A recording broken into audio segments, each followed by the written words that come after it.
नमस्कार दोस्तों, स्वागत है आप सभी का हमारे YouTube चैनल पर विच श्वेता ऑफिशियल।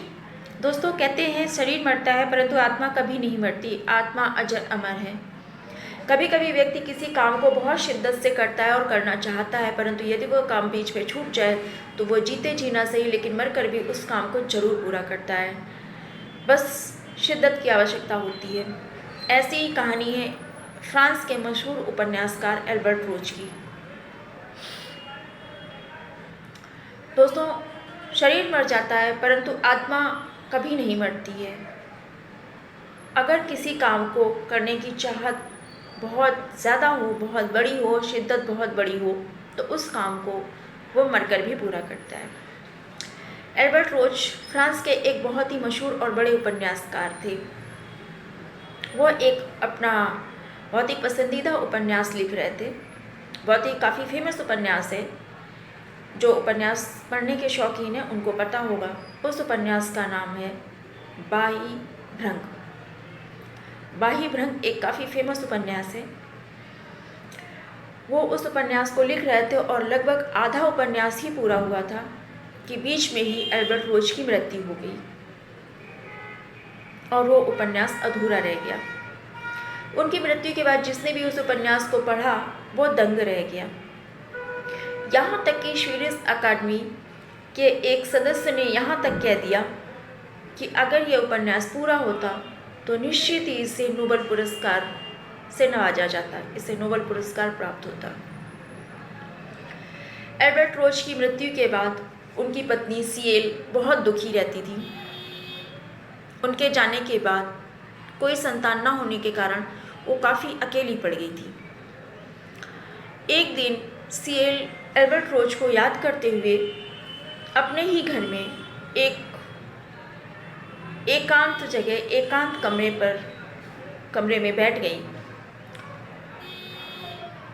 और उन्होंने एल्बर्ट रोज की फोटो को रखा और उस फोटो के सामने वो घुटने के बल घुटने टेक कर बैठ गई। मन ही मन आंखें बंद करके वो रोज को याद करने लगी, बिल्कुल वैसे ही जैसे हम कभी कभी पूजा पाठ या कोई अनुष्ठान करते हैं तो अपने इष्ट का, अपने देवी देवता का आवाहन करते हैं। उसी मुद्रा में उन्होंने रोज का आवाहन किया, रोज की आत्मा का आवाहन किया। कुछ ही क्षण बाद उन्हें कमरे में एक आवाज़ सुनाई दी। वो आवाज़ एल्बर्ट रोज की थी। जब वो आवाज़ सीएल को सुनाई दी तो सीएल ने आश्चर्य से कमरे में चारों तरफ देखा, परंतु उसे रोज कहीं भी दिखाई नहीं दिए। उसने आश्चर्य भरे भाव से पूछा कि ये किसकी आवाज़ है? मुझे ऐसा लगता है कि ये आपकी आवाज़ है एल्बर्ट, परंतु मुझे आप कहीं नज़र नहीं आ रहे। इसके तुरंत बाद ही उसके कानों के पास एक आवाज़ सुनाई दी कि मैं बिल्कुल ठीक तुम्हारे सामने खड़ा हूँ, परंतु तुम मुझे देख नहीं पा रही हो, तुम सिर्फ मेरी आवाज़ को सुन पा रही हो। इतना सुनते ही सीएल बहुत दुखी होकर रो पड़ी। उनकी आंखों से आंसू बहने लगे और उन्होंने एल्बर्ट से कहा कि मैं चाहती हूँ कि आप यहाँ पर रोज आया करो मुझसे मिलने। मैं आपका अधूरा उपन्यास पूरा करना चाहती हूँ। इसके लिए एल्बर्ट ने हाँ कर दी और उस दिन के बाद रोज एक नियत समय पर एल्बर्ट वहाँ आते और उस उपन्यास को बोलते और सीएल उस उपन्यास को लिखती। इस तरह ये क्रम लगातार 6 महीने तक चलता रहा और 6 महीनों में वह उपन्यास पूर्ण हो गया।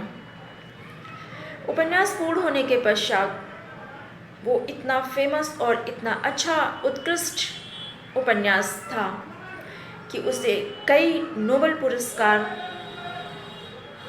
और अन्य सम्मान भी प्राप्त हुए। स्वीडिश अकादमी में भी उस उपन्यास को रखा गया और वहाँ से उसे नोबेल पुरस्कार प्राप्त हुआ।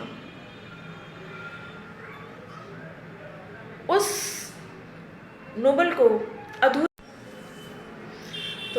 प्रकार एल्बर्ट रोज ने अपने मरने के बाद उस उपन्यास को पूरा किया।